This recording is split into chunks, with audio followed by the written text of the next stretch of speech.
Hi class. We are starting a new week, and believe it or not, we are more than halfway through the semester. So that should be very exciting for all of you guys. This week's lecture will be broken down into two videos again, just like most of the other ones. We will be focusing on vegetables and understanding vegetables and cooking with them. This week, you guys will have a break in lab, so you won't be cooking any, let's say, recipes or anything like that. You'll have more of an experimental cooking lab. And a lot of what we will be talking about today, you will actually be testing out in the kitchen on Wednesday, along with working with Chef Allen in the cafeteria. Let's get started with chapter 10.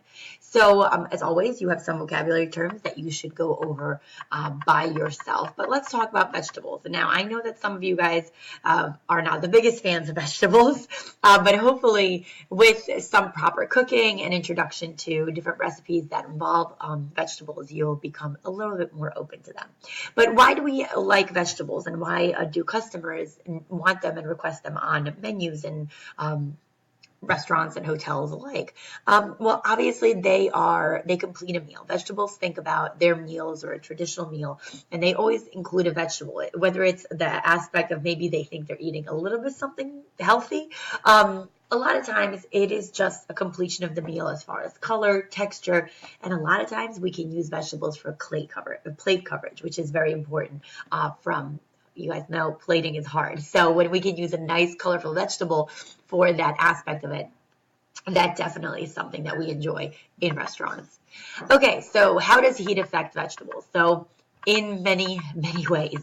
The main things that when we look at the actual heat and what it does. So cooking affects vegetables in 4 different ways.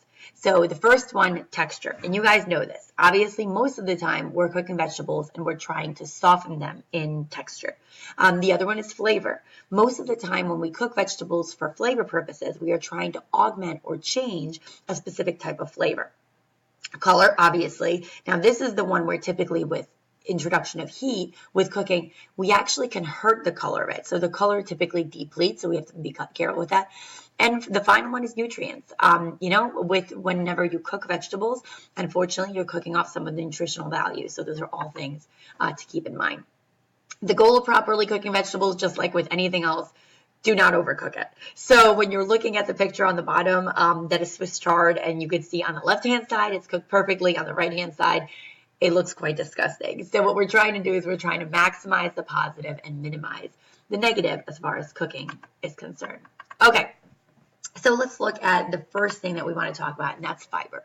So the fiber is very different in all types of vegetables. It obviously has a little bit more, it's more present in mature vegetables than younger vegetables. And it's also located in many different parts of the same vegetable. That fiber is basically what gives that vegetable structure. So if you're looking at that picture of the broccoli, where the florets are, that has minimal fiber, but where the stalks are, that's where the fiber is more concentrated. When we talk about mature and younger, think about something like a carrot. A carrot is very fibrous, but if you think of something like a brand new, fresh baby carrot, it's really not that hard. It's pretty soft, even if you're eating it raw. But then think of something of like a carrot that has been, harvested and then kept in a cooler, and kind of it's an old carrot. Typically, that takes a little bit more to cook and to soften. All right, not going backwards. We want to go forwards. All right, there we go. So what do we use, and what are some of the things that we do to basically, typically most of what we want to do is we want to make sure that we soften fiber. But fiber is made firmer with a couple of things. One is with acid and one is with sugar. So there are times where we actually utilize these in order to make the fiber stay stronger. It is softened by heat and by alkalis. An example of that would be baking soda.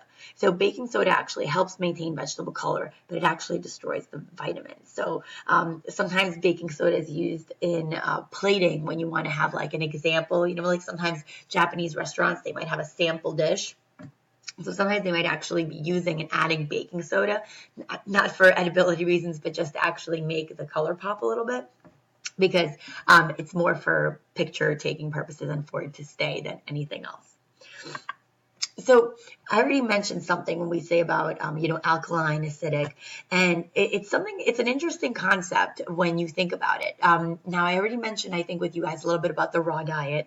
There's also a lot of diet fads, or especially drinking, potentially, the specific types of waters that have to do with the pH levels of somebody's inner kind of acids in your body.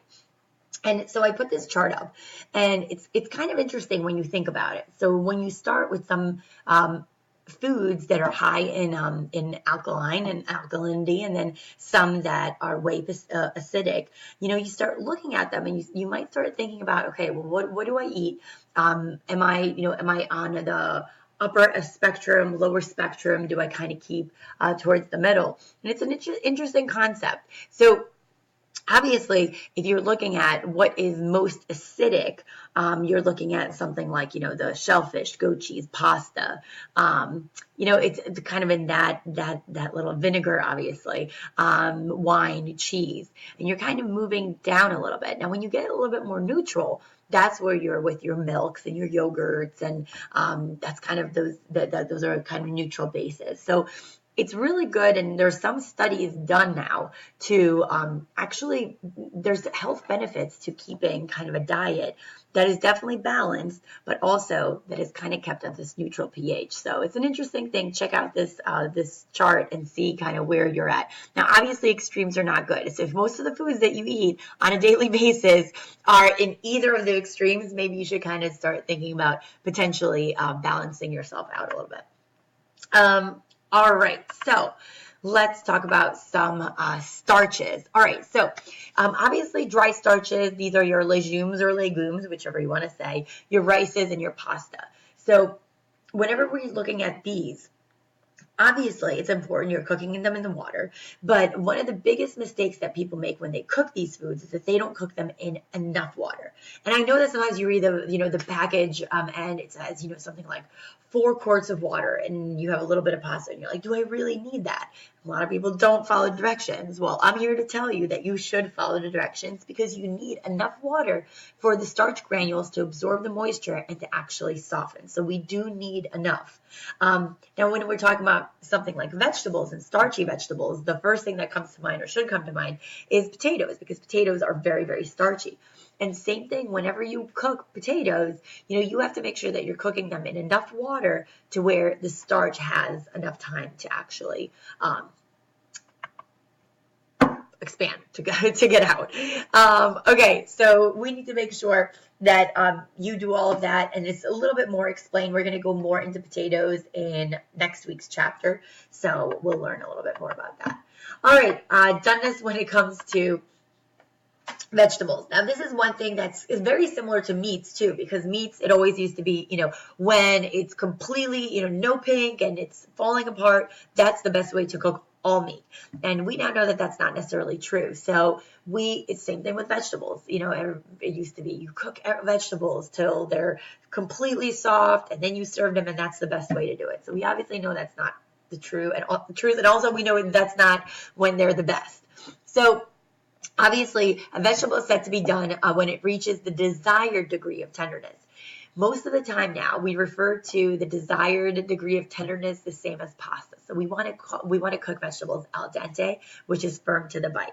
Now, obviously, not all vegetables are cooked the same way, so we have to be very, very careful. This might also involve, adding different vegetables at different times during the cooking of one meal, but that takes some cooking judgment. How can a cook control flavor loss? Well, there's a couple of different ways that we can do this. So obviously, we know now that time and temperature, those are all things that will impact, the flavor loss of vegetables. So cooking for the shortest time possible is always a good thing. So it's kind of, you don't want to undercook, but you definitely don't want to overcook. And remember, there's also something called carryover cooking, which means that even when you take something out and you stop the cooking process, the vegetable or the product, any product that you were cooking, it actually continues to cook till it starts cooling. So there is, I always say with vegetables, when you taste them, you want to make sure that they're still not completely done when you take them away from the cooking method, because they're going to continue to cook for a little bit extra. It's always a good idea to use boiling salted water. Starting vegetables in boiling water shortens cooking time. So we want to make sure that this is actually very helpful in the flavor loss. Also, it's really important that you don't add the vegetables to the water until the water is actually boiling. Okay, so that's sometimes people are like, except when it's potatoes, but something like broccoli, people might start it in cold water and then bring it up to boil, and it's not the best way to do it. Use just enough water to cover the food. So this is also important because it minimizes leaching of flavor, color, and nutrients. So it prevents it from leaking out. And the best way and the healthiest way to cook anything is to actually steam your vegetables. So if you have a chance to do that, that is the best way to contain the flavor and also to control the nutrient value, because you're cooking them for a short period of time. All right. Cooking and sweetness. So whenever we cook very young vegetables or fresh vegetables, it is important to know that they are sweeter, okay, than older vegetables and mature vegetables. And they don't need as long to cook. So we want to make sure that you know this and you know where your products are coming from before you actually start cooking them. I already mentioned the carrots. When they are harvested and they sit in storage for a long time, the sugar of the actual young vegetable, it turns into starch. So that's when we talk about, that's when it hardens, that's when they change. Think about like a fresh apple and, a young apple, and you go and it's so juicy and flavorful and crisp. And then as it sits, as it gets older, it starts getting kind of mealy. And that's kind of the same, aspect of it. So we always want to try to serve young, fresh vegetables that have been stored for a very short period of time. And we want to make sure that we augment the actual cooking time as well. So do we ever want flavor loss to occur when it comes to vegetables? Somebody might be like, no, we always want to preserve it. Well, you're not thinking about all of the vegetables that we cook. So obviously your onion family and your cabbage family, some of your root family, those definitely we cook because we want to make sure that they lose some of the flavors.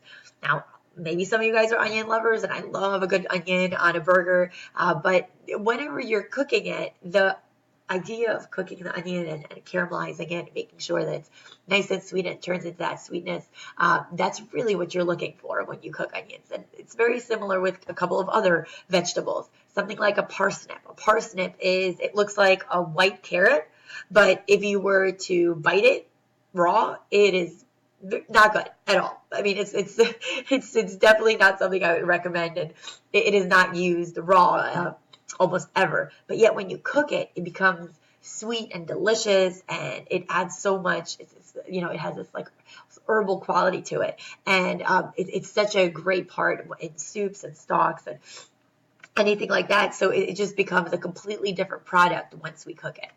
So that's definitely something. So when we say, do we want flavor loss? The answer is, when it comes to certain vegetables, absolutely. Whenever we want to make sure that flavor is lost, we want to ensure that the pot that we're using is uncovered. So that's always a good thing. We want those flavors, the unwanted flavors, to escape. We also want to make sure we use large amounts of water so it has the opportunity to leak out. All right, and the last thing we'll talk about in this video is the color and the color pigments. And kind of, do they all lose pigment the same way? Are some a little bit more preserved?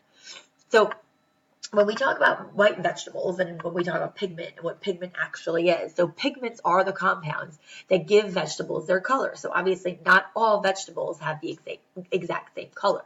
So when we're looking at white vegetables such as your turnips and your cauliflower, basically what these ones have, the pigments that they have, they're called anthocyanins. You guys can say that 3 times.